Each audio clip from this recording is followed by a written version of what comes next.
प्रभु यीशु मसीह के मुबारक नाम में आप सबों को जय मसीह की।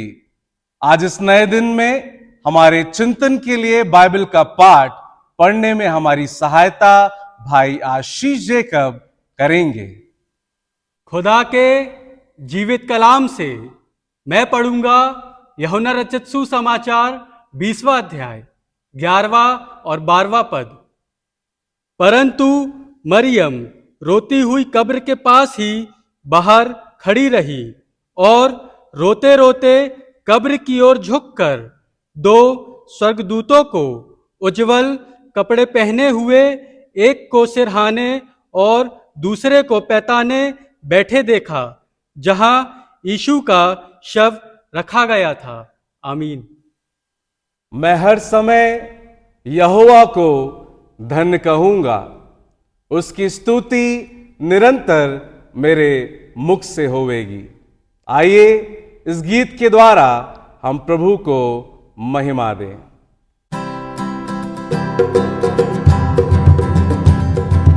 आराधना में है छुटकारा, आराधना में है चंगाई, आराधना में है छुटकारा, आराधना में है चंगाई।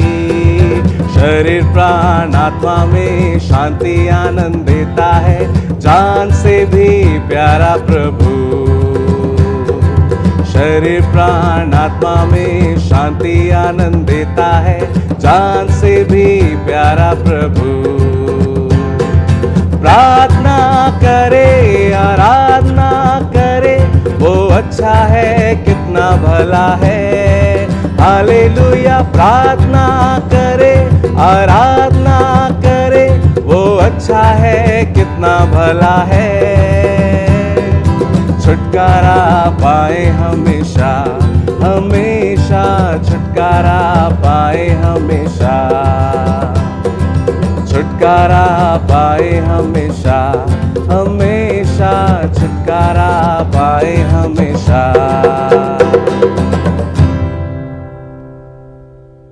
ये वक्त है कि हम बड़ी गंभीरता के साथ खुदा का कलाम, खुदा के खादिम आदरणीय बिशप डॉक्टर विपिन लाल जी के द्वारा सुने।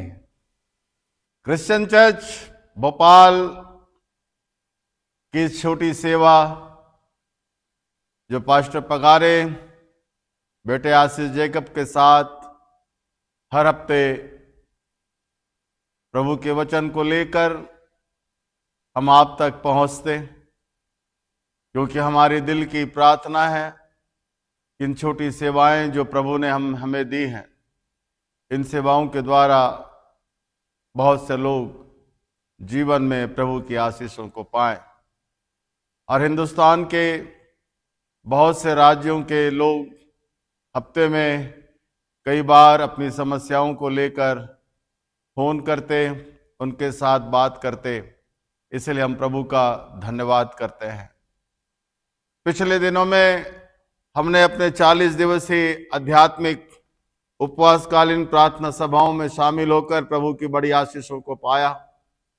और उसके बाद शुभ शुक्रवार के दिन में हमने महसूस किया कि हमारे गुनाहों की माफी के लिए परमेश्वर के इकलौता पुत्र प्रभु यीशु मसीह किस रूप में सताया गया, किस रूप में निंदाओं को अपने ऊपर सहा, लेकिन फिर भी बड़ी खामोशी के साथ एक आज्ञाकारी पुत्र के रूप में उसने अपनी आज्ञाकारिता कैलवरी के क्रूस के ऊपर प्रकट की।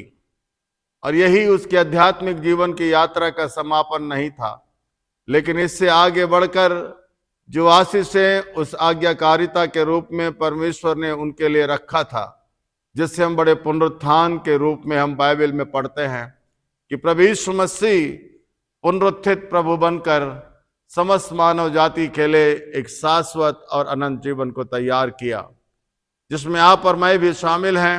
इसलिए हम प्रभु का धन्यवाद करते हैं। लेकिन इस बड़ी घटना में जब पुनरुत्थान की सुबह मरियम के बारे में लिखा हुआ है कि भोर को मरियम अपने साथियों के साथ उस कब्रिस्तान में पहुंचती है जहां पर यीशु को ढूंढना चाहती है, यीशु के ऊपर सुगंधित द्रव्य लगाना चाहती है। और ये जो वचन मैं आपके साथ बांटना चाहता, जहां पर 13वें पद में लिखा है, उन्होंने उससे कहा कि हे नारी तू क्यों रोती है। और उसके 15वें पद में भी लिखा हुआ है, यीशु ने उससे कहा कि हे नारी तू क्यों रोती है। ये घटना आज से 2000 साल पहले घटी है, जो हमारे जीवन के लिए आज भी उतना ही सारगर्भित और आशीष का कारण है। हम कैसे अपने जीवन में इन वचनों के द्वारा आशीष को पा सकते हैं? यदि हम मरियम के चरित्र को देखें तो मरियम के जीवन के अंदर निराशाएं हैं, गमगीन है, दुख है, तकलीफ है, सारी परेशानियों को लेकर वो कब्रिस्तान में पहुंची हैं।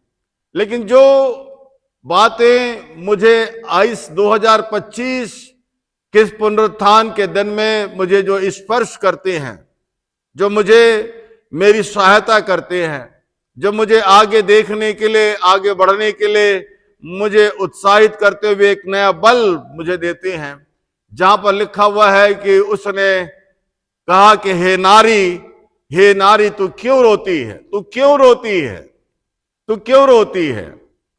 ये बड़ा प्रश्न भी है प्रभु यीशु मसीह का मरियम के लिए, और ये बड़ा प्रश्न है हमारे जीवन के लिए इन हजारों साल के बाद में। तो यहां लिखा हुआ है कि उसने कहा कि तू क्यों रोती है। जब मैं इसे पढ़ता तो कुछ बातें हैं जो मुझे आनंदित करती हैं, मुझे उत्साहित करते हैं और मुझे आगे बढ़ने के लिए मेरी सहायता करती हैं। जहां पर लिखा हुआ है कि तू क्यों रोती है, पहली बात, प्रभु यीशु मसीह इस पुनरुत्थान के बाद में एक नई शिक्षा, एक नई आशीष वो देना चाहता है। और वो लिखा हुआ है, उस पूरे अंश के अंदर पढ़े तो हम पाएंगे कि प्रभु यीशु मसीह का जो पुनरुत्थान है ये शोकित मनों को सांत्वना देता है, शोकित मनों को। मेरे जिस मित्रों, आज के संदर्भ में, आज की परिस्थिति में मैं नहीं जानता है कि हम किन परिस्थितियों के दौर से गुजर रहे हैं। मैं नहीं जानता है कि हमारे परिवारों की हालत क्या है। मैं नहीं जानता है कि हमारे बच्चों के जीवन की हालत क्या है। मैं नहीं जानता है कि आपके घर की क्या समस्या है, जिसमें कि आप हर दिन उन समस्याओं के से लड़ने के लिए, उस पर जय पाने का प्रयास आप कर रहे हैं। लेकिन जब मैं इन संघर्षों के बीच में अपने आप को पाता हूं, तो यहां पर प्रभु की जो दिव्य वाणी है वो कहता है कि तू क्यों रोती। पहली बात जो प्रभु यीशु मसीह उससे कहना चाहता है कि हे मरियम, जिसे तू ढूंढ रही है, जिस रूप में तू ढूंढ रही है, वो उस रूप में नहीं है, उस रूप में नहीं है, इसे समझना है। क्योंकि प्रभु यीशु मसीह हमारे साथ है। प्रभु यीशु मसीह मृतकों में से जी उठा है और मृतकों की सारी डंक को उसने तोड़ दिया है। मृत्यु के बंधन को उसने तोड़कर तीसरे दिन मृतकों में से जी उठा है, जहां पर वो कहता है कि मैं तेरे सामने हूं, मैं तेरे सामने हूं। हमारे आध्यात्मिक जीवन में कई बार प्रभु हमारी समीपता में रहने के बाद भी, प्रभु हमारे साथ रहने के बाद भी, प्रभु के वचन को जानने के बाद भी, कई बार हम अपने जीवन में अपनी समस्याओं को लेकर, अपनी निराशाओं को लेकर, अपने दुखों को लेकर, अपने परेशानियों को लेकर हम अपने आप में बहुत ज्यादा पीड़ित होने लगते हैं, शोकित होने लगते हैं। हमारे हृदय टूट जाते हैं। टूटने का मतलब है ऐसा लगता है कि अब कुछ नहीं हो सकता, अब कुछ नहीं हो सकता, परिस्थितियां बदल नहीं सकती हैं। हमारे सामने जो कुछ भी समस्याएं खड़ी हैं वो ठीक नहीं हो सकती। लेकिन ऐसी परिस्थितियों के बीच में भी प्रभु यीशु मसीह कहता है कि तू क्यों रोती है। क्या ये यीशु को मालूम नहीं है कि मरियम की चिंताएं क्या हैं? यीशु को मालूम नहीं है कि मरियम के दिल में कौन सी वेदना छुपी हुई है। क्या? क्योंकि यीशु इस समय मनुष्य के देह को छोड़कर ईश्वरत्व को लेकर, ईश्वरी सामर्थ्य को लेकर, ईश्वरी जीवन को लेकर, उस महिमामय जीवन को लेकर वो मृत्यु में से जय पाकर एक विजयी परमेश्वर के रूप में वो सामने खड़ा हुआ। यीशु के साथ रहते हुए भी, यीशु के सामने रहते हुए भी वो परेशान है। यह हमारे जीवन का यथार्थ सच है, क्योंकि उसके आगे लिखा हुआ है वो दुखित इसलिए है, परेशान इसलिए है, आंखों में आंसू इसलिए है, चिंताओं से पीड़ित इसलिए है क्योंकि उसने उस पुनरुत्थित प्रभु यीशु को नहीं पहचाना। नहीं पहचानने के कारण कितनी अजीब सी बात है कि यीशु सामने खड़ा है लेकिन मरियम उसे नहीं पहचानती है। क्या ये सच नहीं? हमारे जीवन में भी कई बार यीशु ने कहा कि अपने जीवन का सारा बोझ तुम मुझे दे दो। यीशु के साथ रहने के बाद भी हम अपने जीवन की चिंताओं को यीशु को ना देकर, अपने परेशानियों को यीशु को ना देकर, अपनी आर्थिक समस्याओं को यीशु को ना देकर हम अपने आप अपने सर के ऊपर इसे उठाना चाहते हैं, इसे जीवन में लेके चलना चाहते हैं। लेकिन इसका कारण क्या मालूम आपको? इसका कारण ये कि हम यीशु से ज्यादा भरोसा हम अपने ऊपर करने लगते हैं। यीशु के साथ रहने के बाद भी, यीशु के सामने रहने के बाद भी हम यीशु से बढ़कर इस बात का प्रयास करते हैं कि हम अपने समस्याओं को अपने दिमाग से, अपनी बुद्धि से, अपने ज्ञान से हम इससे समाधान कर ले। लेकिन लिखा है मरियम ने नहीं पहचाना। लेकिन आगे चलकर पुनः एक बार प्रभु यीशु मसीह उसका नाम लेकर उससे बोलते, हे मरियम। यीशु की आवाज को सुनकर उसने पहचान लिया कि सामने जो खड़ा है ये मेरा गुरु है, मेरे परिवार का हिस्सा है, मेरे जीवन का एक अभिन्न अंग है। और इस प्रकार उसने यीशु को पहचानने के बाद उसकी भाषा, उसका एक्शन, सब कुछ बदल गया। आज के दिन चाहे हम किसी भी समस्या के दौर से क्यों ना गुजर रहे हों, चाहे हमारे आंखों में आंसू क्यों ना हो, हमारे परिवार में कितनी बड़ी समस्या क्यों ना हो, हमारे बच्चों के जीवन के अंदर बहुत सी ऐसी बातें हो सकती हैं, लेकिन हमसे प्रभु यीशु कहता है, तू क्यों रोती?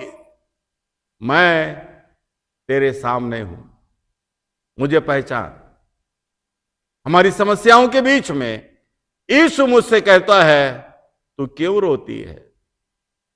मैं तेरे सामने हूं, तेरे आंखों के आंसू को पोंछने के लिए, क्योंकि मेरे पास जीवन और जीवन का आनंद जो बड़े पुनरुत्थान के द्वारा मैंने पाया है वो मेरे पास में है। आइए अपने जीवन में हम किसी भी स्थान में क्यों ना हो, लेकिन यीशु आपसे कहता है, तू क्यों रोती है? क्या आप यीशु के सामने अपना सब कुछ बोलने के लिए, खोलने के लिए, बताने के लिए तैयार हैं? प्रार्थना करें। हमारे जीवित प्रभु, आप पुनरुत्थित प्रभु हैं, हम धन्यवाद देते हैं। आपको हमारी चिंता है, हम धन्यवाद देते हैं। प्रभु, आज के दिन तूने हमारे आंखों के आंसुओं को पोंछा, हमारी समस्याओं के बीच में अपनी शीरीन आवाज को नाम लेकर तूने मुझ पर प्रकट किया। धन्यवाद देता। हमारे सारे श्रोताओं को बड़ी आशीष देना, हर एक की सहायता करना, प्रभु यीशु के नाम से मांगते हैं, आमीन। परमेश्वर पिता, पुत्र और पवित्र आत्मा की आशीष हमें से हर एक के साथ जीवन की हर एक परिस्थितियों में बनी रहे। आमीन।